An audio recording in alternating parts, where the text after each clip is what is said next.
So, tingnan natin ano naging resulta niya. So, ayan.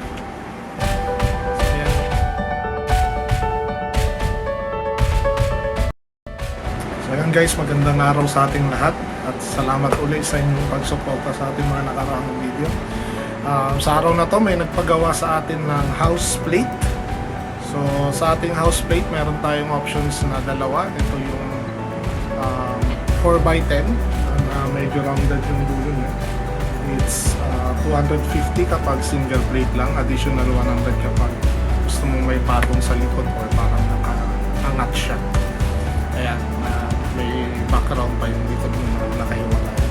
Tapos meron tayong 5x10 which is 350, then additional 100 pa rin sa additional plate. So, ito actually yung pinagawa niya, tapos na natin. Pero ipapakita natin sa video natin yung naging proseso paano ko ginawa ang housemate na ito.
So ayan guys, ito na yung finished product.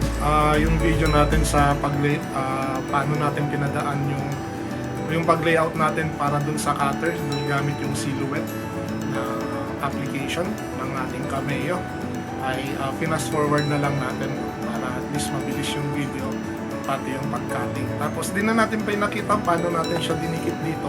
Kung papansin niyo, naka-mirror po yung pag-cut natin kanina.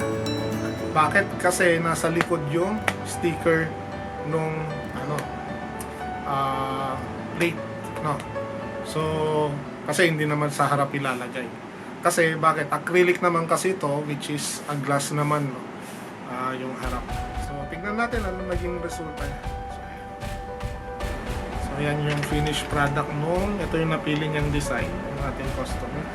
So yan, hindi ko na ipapakita yung buong address kasi for security purposes, pero ito yung finished product natin which is 350, single plate lang po siya.